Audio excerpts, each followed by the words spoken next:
Bienvenue dans Memento Mori, le podcast qui parle du présent en prenant la fin, et c'est peut-être bientôt la fin d'ailleurs, comme point de départ. Je m'appelle Raphaël Charrier et je suis pasteur à Grenoble. J'ai failli le faire, mais je me suis dit ça va être trop lourd. Mais tu le fais toi. Ouais. Mathieu Gérald, pasteur à YouTube. Et puis blogueur, tous les deux, surtout pour sagloire.com, ça va Raph? Oui, ça va. Des symptômes? J'ai failli t'en parler la semaine dernière, mais on va en parler cette semaine. Est-ce que t'as vu la cérémonie des Césars? Tu sais que j'y ai pensé. Non, mais là, il faut pas qu'on fasse un truc ouais, sur chaque événement. on va pas faire un truc. Non, mais oh, laisse tomber. Sinon, je me lève et je sors. Ouais, sors. Voilà. Non, reste. On va parler du coronavirus. On aurait pu le signaler comme ça dans une intro, mais vu que nos intros font 40 minutes et à chaque fois on les met en épisode, autant faire directement un épisode. Ouais. Qu'est-ce que t'en penses? Coronavirus? Ouais. Je pense que... Bon, on peut... premier truc auquel j'ai pensé, ça va peut-être te surprendre, ouais. Mais c'est à Corona, la chanteuse. Tu te souviens d'elle? Ah oui, bah oui, c'est normal, il y a deux This choses. is the rhythm Corona. of the night. Ouais. Tu vois? Et voilà, c'est, à chaque fois que j'entends coronavirus, je pense à Corona et je me suis dit, ça se trouve, faut regarder les stats sur Spotify ou YouTube, ces vidéos ont augmenté comme la bière Corona, comme... Non, écoute justement la bière. Alors je pense que Corona, moi aussi, hein, je me la suis réécouté, j'ai regardé le clip du coup. Mais... Ah bah tu vois, je suis pas le seul. Mais la bière, il paraît que la bière, ils ont subi des pertes au niveau des ventes. Ah purée. À cause de l'association, justement. C'est fou ça. Ouais. C'est fou. Ouais, non, ce que j'en pense, c'est que... ce que j'en pense, c'est que c'est compliqué comme situation. Je vois un peu tout le monde qui flippe. Ouais. Et je t'avoue que quand on a entendu que les premiers cas étaient arrivés en France...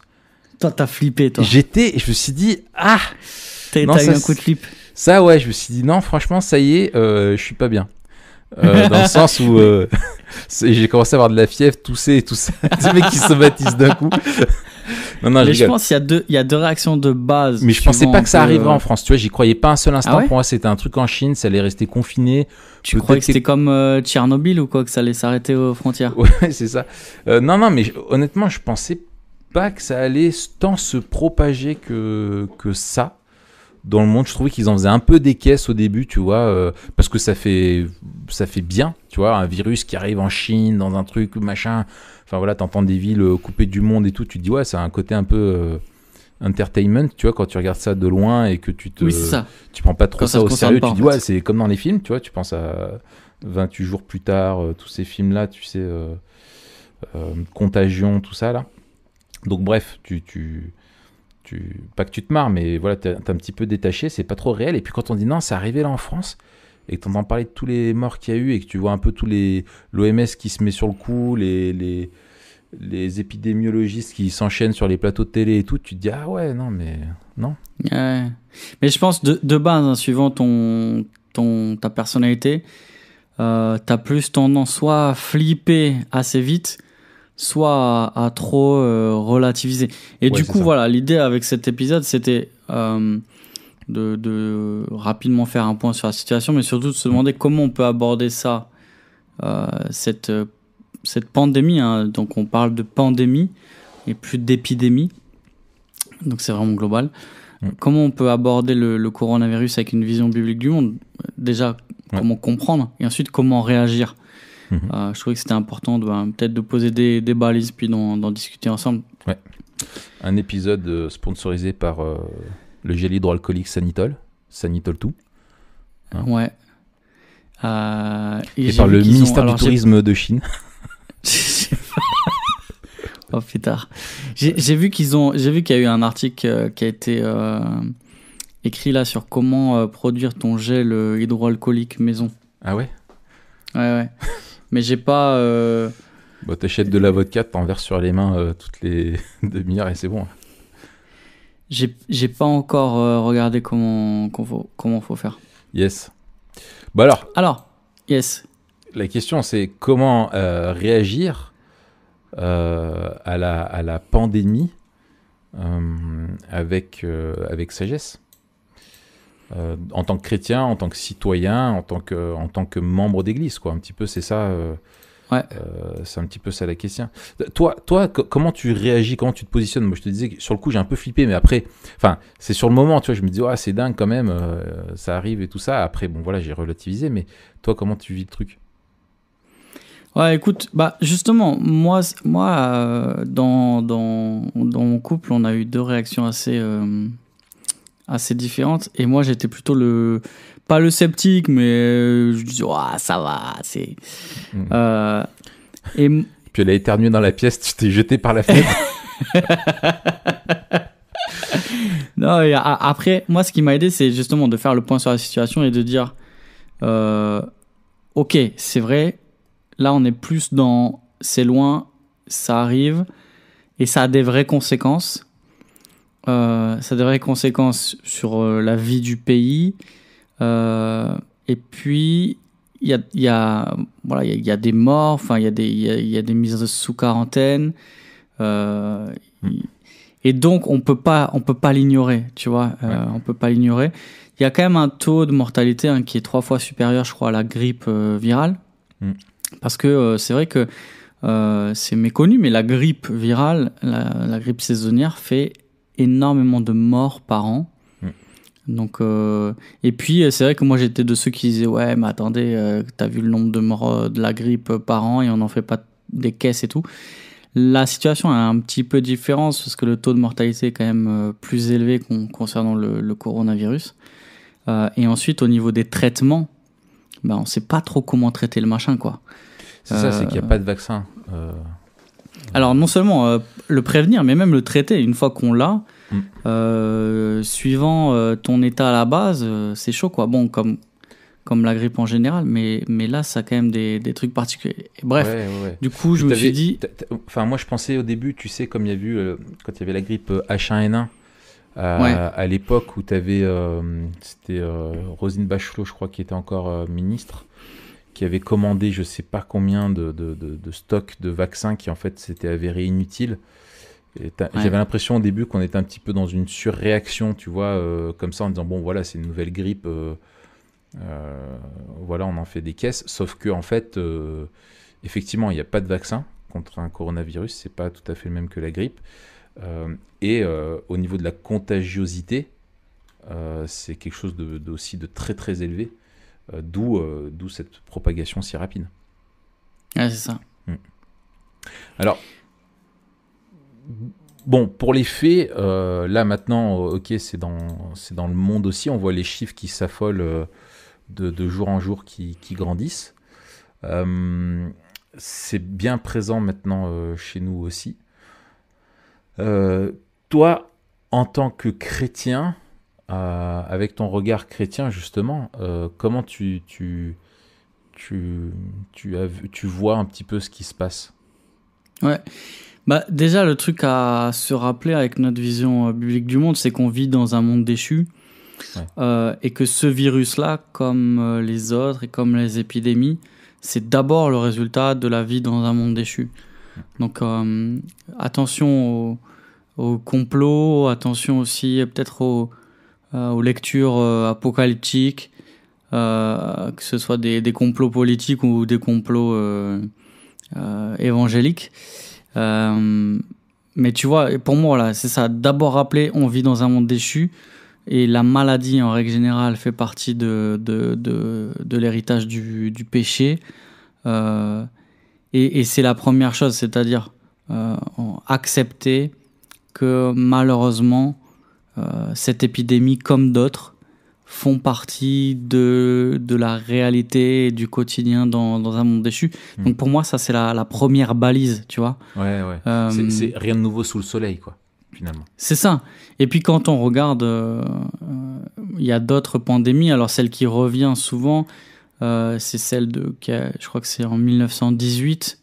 En tout cas, c'était au sortir de la Première Guerre mondiale, la grippe espagnole qui a tué 100 millions de morts, 100 millions de personnes. Hyper violent. C'est inimaginable. C'est un truc de fou, quoi. Ça a tué plus que les deux guerres réunies. Enfin, c'est incroyable. Voilà, premier truc, monde déchu. Deuxième truc, maintenant, justement, en tant que chrétien, on a une vision du monde qui implique notre responsabilité. Et donc la question, c'est celle de la sagesse. Et notre vision du monde doit informer l'épidémie en tant que telle, mais surtout notre réaction, en fait. Parce que justement, on peut pas faire comme si la situation n'était qu'en Chine, et à la limite, même là, on devrait avoir une réaction, qui est biblique. Mais notre responsabilité est d'autant plus grande que justement la situation se présente chez nous. Et tu vois, alors une question, après on reviendra à la question qui nous intéresse, mais toi, est-ce que tu as fait une annonce dans ton église ? Oui. On a fait une annonce. En fait, on a un médecin dans notre église. En fait, ça aide. Nous, on s'est calé sur ses recommandations, si tu veux. Super, et en fait, c'était exactement les mêmes du gouvernement, c'est-à-dire dans les rassemblements confinés, éviter de se faire la bise, de serrer la main. Voilà, donc voilà des choses comme ça, quoi. Ouais, écoute, moi j'ai été surpris de ma propre réaction et celle des autres, et je dois dire qu'au départ, j'avais cette réaction un peu de détachement, tu vois. Et au bout d'un moment, je me suis dit, mais c'est pas juste en fait d'agir avec détachement et de se désolidariser un peu de la situation et croire avec un esprit un peu évangélique, bisounours, ça va aller, tu vois. Mais voilà. Et je me suis dit non, en tant que chrétien, en tant que membre d'église, on doit avoir des réactions qui sont sages. Voilà. Et il faut pas être. Enfin, je veux dire, si tu es moins sage que quelqu'un qui n'est pas chrétien, tu te ridiculises d'autant plus, dans le sens où les médecins le disent, quoi. Tu es asymptotique, hein, tu ne présentes pas de symptômes, alors que tu peux être porteur du virus. Et du coup, par ton contact avec les autres, tu te dis, moi je suis pas malade, je risque de contaminer personne et je m'en fiche si je tombe malade. Mais en fait, tu peux contaminer des personnes sans le savoir. Et surtout que voilà, des personnes fragiles autour de toi, et il y en a dans une église, des personnes plus âgées, etc., sont d'autant plus sensibles à ça. Et après, ton compte, après, s'il y avait un décès dans ton église, et que, enfin, tu vois, c'est tomber l'opprobre sur l'église encore, quoi. Mais c'est ce que je me suis dit, en fait. Et puis moi, j'entendais des gens dire, mais moi, je m'en fiche, il faut bien mourir un jour. Alors, ce qui est vrai. Et puis je me suis dit, c'est vrai, c'est un peu memento mori, donc c'est cool. Mais en fait, c'est aussi manquer d'amour. Allons boire et conduire. Faut bien mourir un jour, on se fait plaisir. Non, mais je veux dire, voilà, dans tous les cas. Mais le problème, c'est, alors, on n'a pas peur de mourir, mais on aime la vie. C'est qu'en tant que chrétien, Dieu nous a. C'est beau comme titre. Ce sera le titre de mon album. On n'a pas peur de mourir, mais on aime la vie. Ce sera mi-métal, mi-hyper émo. Oui, et tu vas relancer des modes qu'on a jugés horribles, et tu oseras le faire. Indigne d'exister. Non mais tu vois, dire, c'est vrai, c'est quelque part, c'est manquer d'amour, en fait, de dire, moi je m'en fous. Mais en fait, toi, tu t'en fiches. Alors déjà, je suis pas sûr que ce soit hyper sage par rapport à ce que Dieu nous demande. C'est lui qui nous confie notre vie et notre corps, et il demande d'en prendre soin et d'y veiller parce que la vie a du prix à ses yeux. Et puis veiller sur les autres, comme tu disais, en particulier ceux qui sont faibles, femmes enceintes, les enfants, les immunodéprimés. Et rien que pour ça, on devrait se préserver nous-mêmes pour préserver les autres. Et donc c'est un truc où l'amour de la communauté, elle est en jeu en premier, quoi. C'est ça. Ouais. Moi, je te rejoins là-dessus.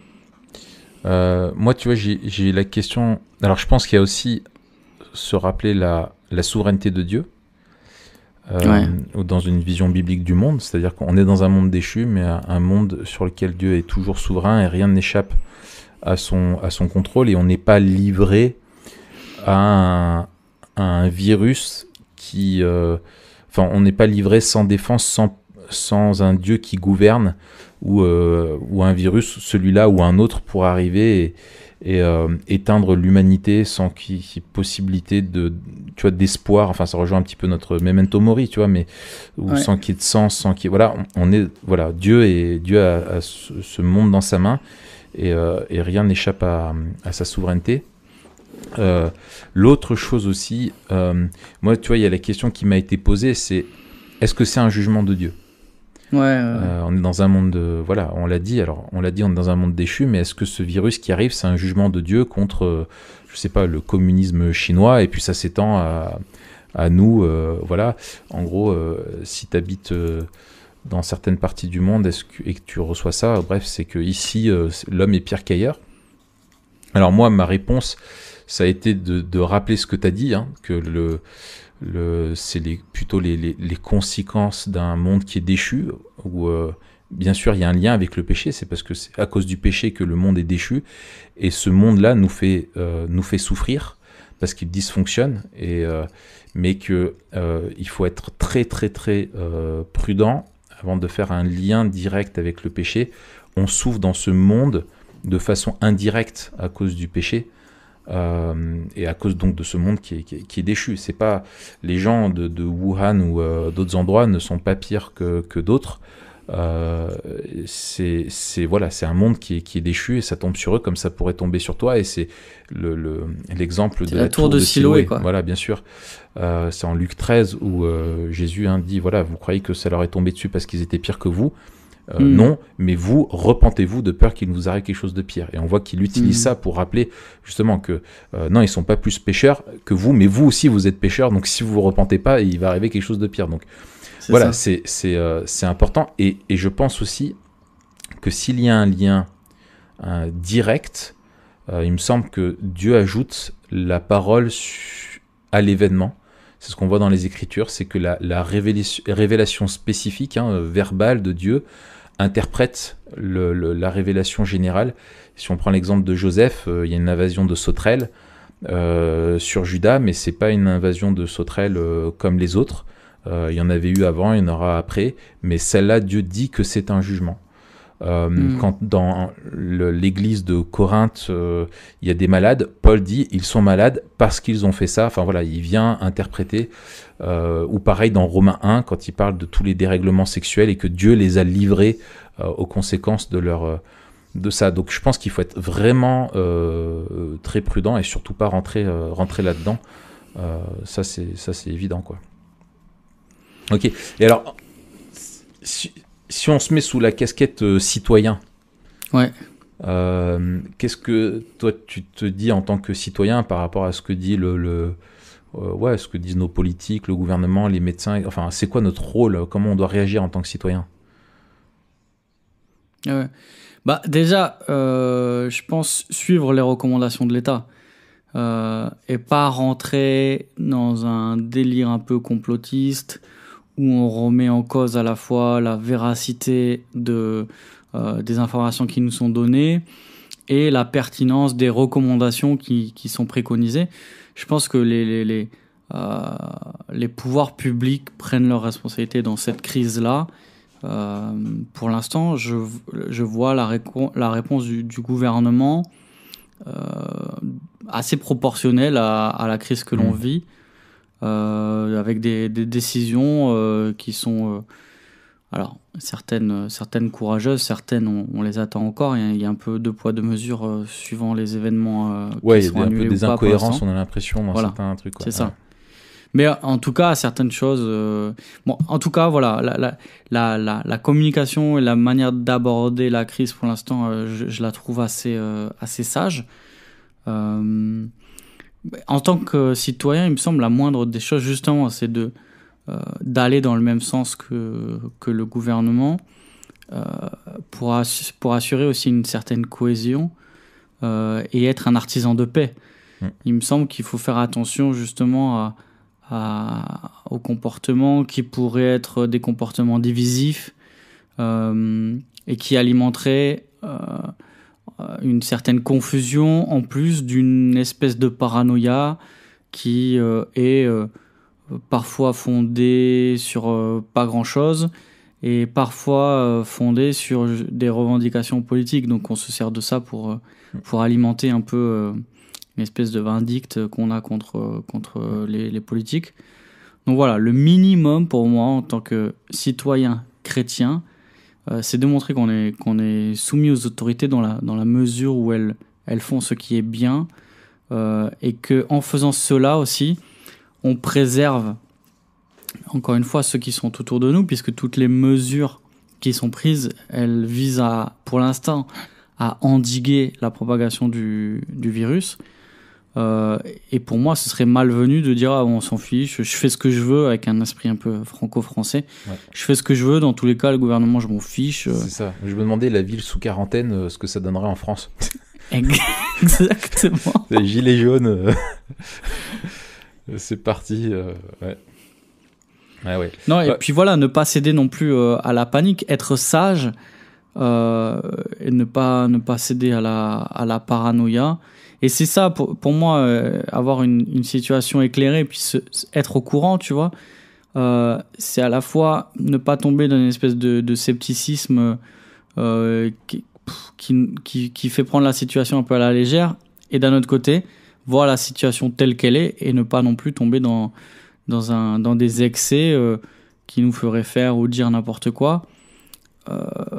Ouais, il faut être sage, quoi. Il faut être sage. Toi, t'aurais quoi comme... Ouais, je pense qu'il faut prendre en compte... Alors, comme tu disais, respecter les règles, et je trouve aussi que c'est bien de se rappeler que, effectivement, les autorités, c'est Dieu qui les établit, et qu'elles sont l'instrument de Dieu qu'il utilise dans sa grâce commune pour endiguer le mal de ce virus. Et donc, Dieu prend soin des hommes aussi en faisant ça. Faut pas être dupe effectivement aussi vis-à-vis de la récupération politique, vis-à-vis aussi enfin franchement les conférences de rédaction quand il se passe des trucs comme ça, ils sont comme des dingues quoi. Tu vois, c'est pour eux c'est de l'audimat.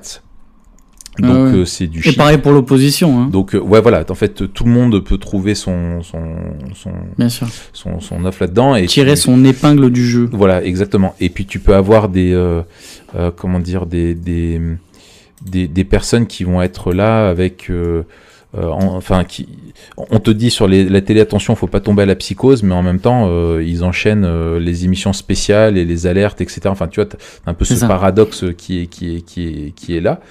Mais je pense aussi qu'il faut prendre en compte la dimension. On ne peut jamais être face à des choses comme ça dans une approche simplement factuelle.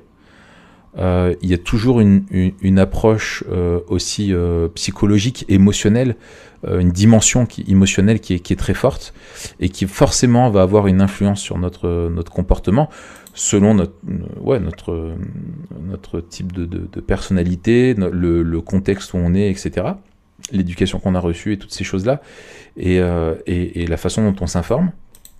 Donc je pense que c'est important de rester informé.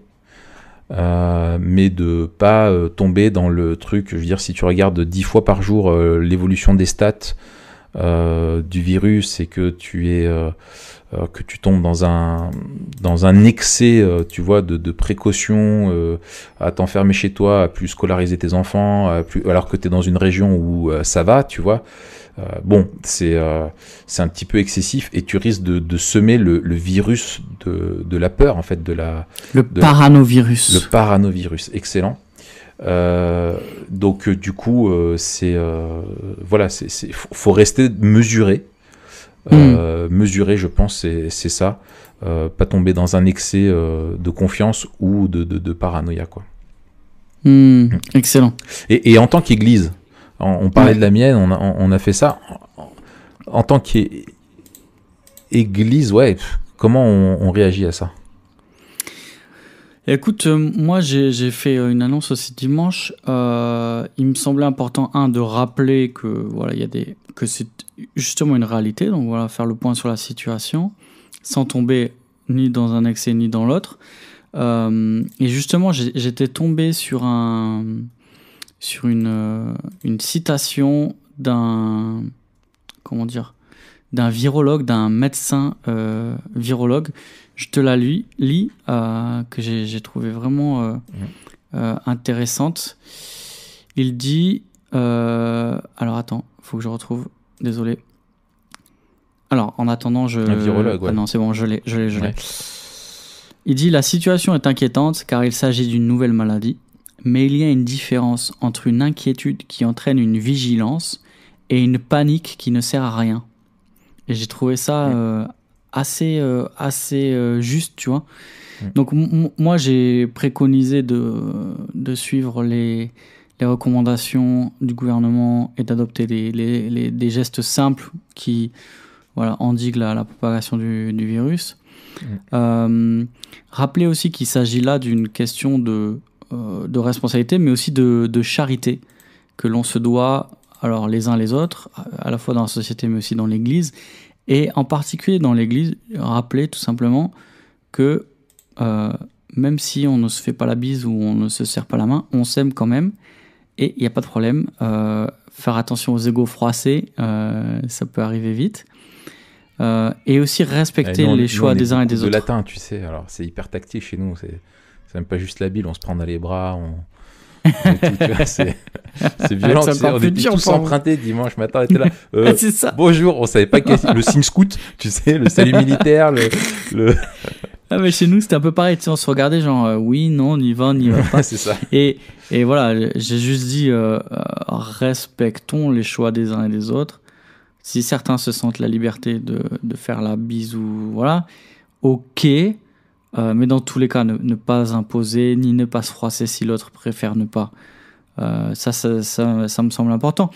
Et enfin, en tant qu'Église, on veut aussi avoir un témoignage en dehors de nous. Et alors, un point que j'ai pas abordé parce que peut-être, le temps me manquait. C'était une annonce comme ça. Mais si je réfléchis un peu plus. Dans les conversations, tu vois, qu'on aurait au boulot, au sport, enfin bref, dans tous les environnements où on est en contact de gens qui ne partagent pas notre espérance, c'est justement en fait de dire qu'est-ce qui nous permet d'être serein même face à une menace qui est réelle et face à une menace qui peut entraîner la mort.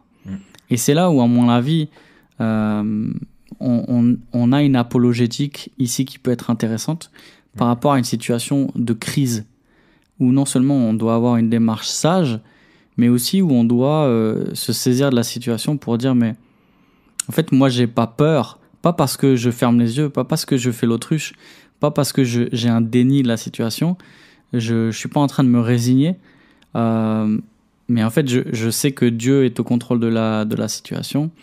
Et je sais surtout que même si je meurs, je ne crains pas la mort. Et de m'en servir en fait comme un pont apologétique. Alors faut faire attention, comme toujours, à chaque fois qu'on manie, puisque là c'est une des dernières cartouches. La peur de la mort, il faut connaître suffisamment la personne. Mais en fait, dans le climat dans lequel on est, c'est quand même ça. C'est-à-dire que il y a des gens qui meurent, c'est médiatisé. Et puis surtout ça peut tomber sur tout le monde, peu importe tu vois le gars qui va adopter une conduite à risque, et ben ok, mais là en fait ça, c'est un peu indéterminé entre guillemets, c'est ça. En tout cas d'un point de vue humain. Ouais, excellent. Bah alors comment justement si on vient, on a déjà donné quelques éléments, mais on peut peut-être conclure avec ça. Comment vivre Memento Mori nous aide à aborder le coronavirus. Comment la perspective de l'éternité et la vision biblique du monde nous aide à parler, à vivre, à aborder le coronavirus. Moi, je voudrais rebondir sur ce que tu disais. Excuse-moi, je pose la question et j'y réponds. Hein, Non, mais c'est excellent, c'est ton podcast. Merci. C'est la vanité, en fait. La vanité de la vie, où effectivement... alors, il y a quelque chose, je pense, peut-être moins dans nos pays, mais dans d'autres, et probablement la Chine, où je pense que ces contagions et ces épidémies mettent en valeur les inégalités. Je pense que les gens qui vivent, tu vois, les uns sur les autres, qui sont plus pauvres, qui n'ont pas les mêmes accès aux soins ou à l'hygiène, sont plus exposés et vulnérables, bien entendu. Mais n'empêche qu'un virus peut toucher tout le monde. Et que ça montre bien que voilà, placer sa confiance et sa sécurité dans sa santé, son bien-être physique, ses biens matériels, ses richesses, etc. Voilà, il suffit qu'il y ait une épidémie qui passe comme ça, qui met tout le bazar. On l'a pas abordé jusqu'à présent, mais il y a toute la dimension aussi économique de la chose, où on voit où tu as des zones entières où l'économie, c'est pas qu'elle diminue, c'est qu'elle s'arrête net du jour au lendemain. Donc ça fait des chocs boursiers, et on voit que tout le monde commence un petit peu à s'affoler, et ça crée de l'incertitude, et on sait que les marchés boursiers ne détestent rien de plus que l'incertitude. Mais on est justement ce coronavirus, on ne l'attendait pas. C'est un gravier qui arrive dans la chaussure, qui se fixe là, et ce qui entrave la marche de l'humanité. Ma métaphore était pas mal. Et du coup, voilà, je trouve que ça souligne la vanité, la fragilité, la volatilité des affaires humaines aussi. Excellent. Ouais. Je suis tout à fait d'accord avec toi. Merci. J'aime bien cette image du caillou dans la chaussure. Et je trouve effectivement que ça nous montre en fait que la fin peut arriver n'importe quand.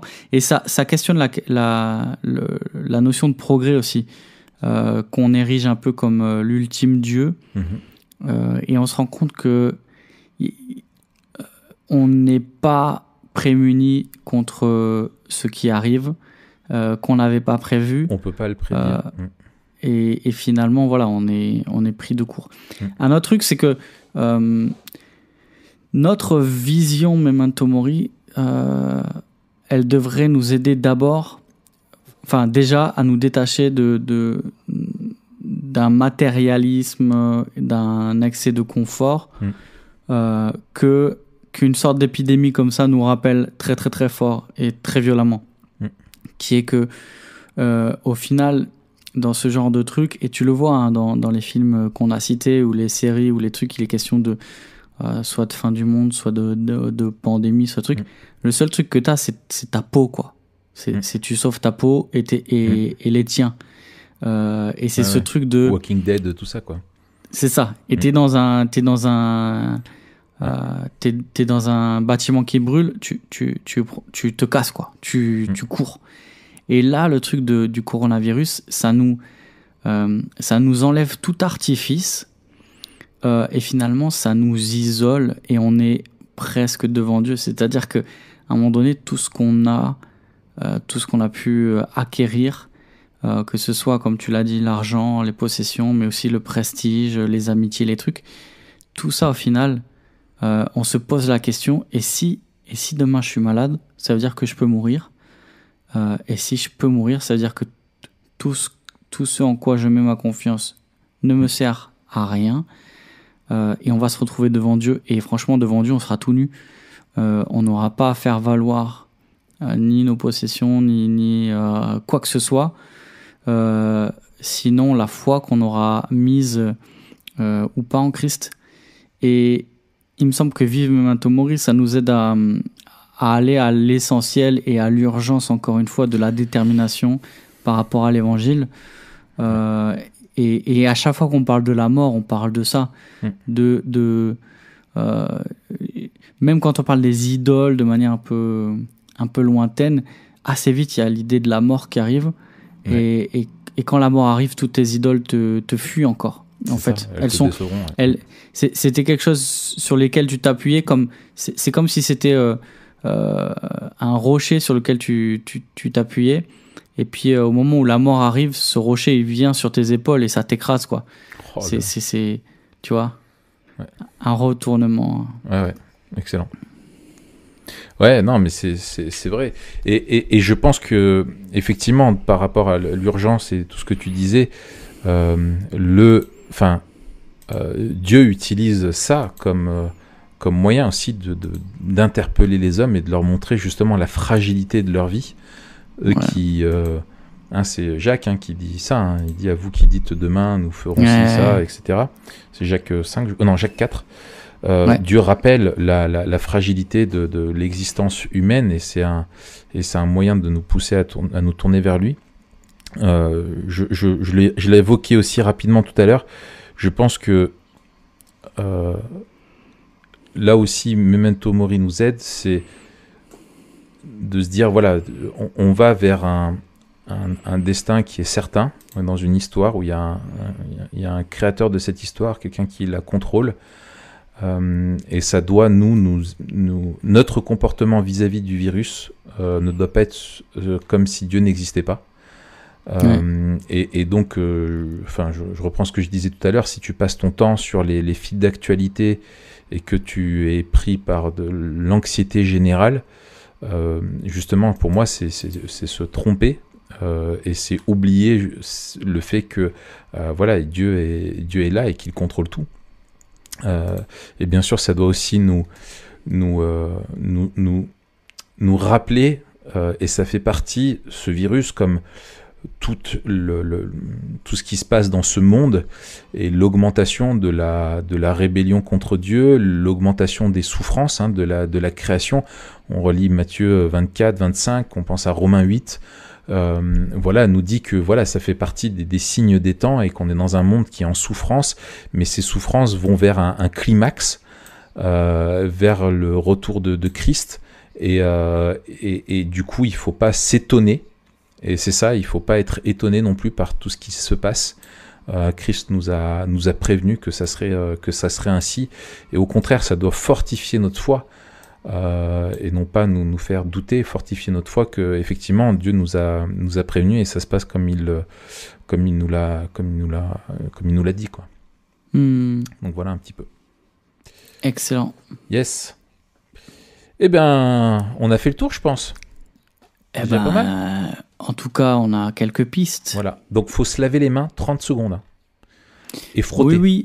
Frotter fort. Faut bien frotter. Faut regarder les vidéos de comment se laver les mains. Voilà. Faut pas juste mettre les mains sous l'eau, un petit coup de savon et ça sert à rien. Ça, faut frotter. C'est la friction qui compte.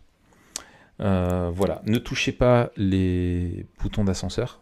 Faites comme moi. Avec le coude. Voilà, il y a tout le monde qui se moque de moi avec ça, mais je l'ai toujours fait parce que ça me dégoûte. C'est pas parce que j'ai peur d'être malade. Oui, alors toi, faut dire que t'as pas attendu le coronavirus pour être un gros parano. Non. Faut le dire à tout le monde. C'est pas, et puis c'est pas de la. Les gens te connaissent pas. Oui, c'est pas la maladie. C'est pas la maladie, c'est dans ta tête. C'est la dépravation totale de l'homme, de sa crasse. Tu vois que je pense toucher. Que c'est plutôt la dépravation de ton cerveau qui fait que t'es un gros monk. oui, mais tu vois, quand t'es un peu comme moi, tu vois que les gars qui ont créé le personnage de Monk ne sont pas comme lui, parce qu'il y a plein d'incohérences. Et il fait des trucs que normalement il pourrait pas faire. Au niveau de l'hygiène et tout ça, il y a des trucs... Enfin voilà, quoi. Ouais, c'est ça. C'est les scénaristes. Le vrai Monk, il est dans l'Isère. Monk du 38, ça va être mon nouveau... mon nouveau nom. C'était ton pseudo sur MSN. Voilà. Excellent. Très bien. Allez, eh bien, on se retrouve la semaine prochaine. On se retrouve la semaine prochaine. Écoute, je pense que le coronavirus, là, on va l'insérer entre deux épisodes pour que, en fait, il y ait encore des gens pour l'écouter. Et puis, on se retrouve quand même la semaine prochaine dans tous les cas. On parlera de quoi, Mathieu, la semaine prochaine ? Eh ben, je sais pas si on l'insère. Il faut que je fasse des calculs savants. D'accord, ok. Eh ben, surprise. Surprise. Allez, salut Raph. Bonne semaine. Ciao. Ciao, ciao.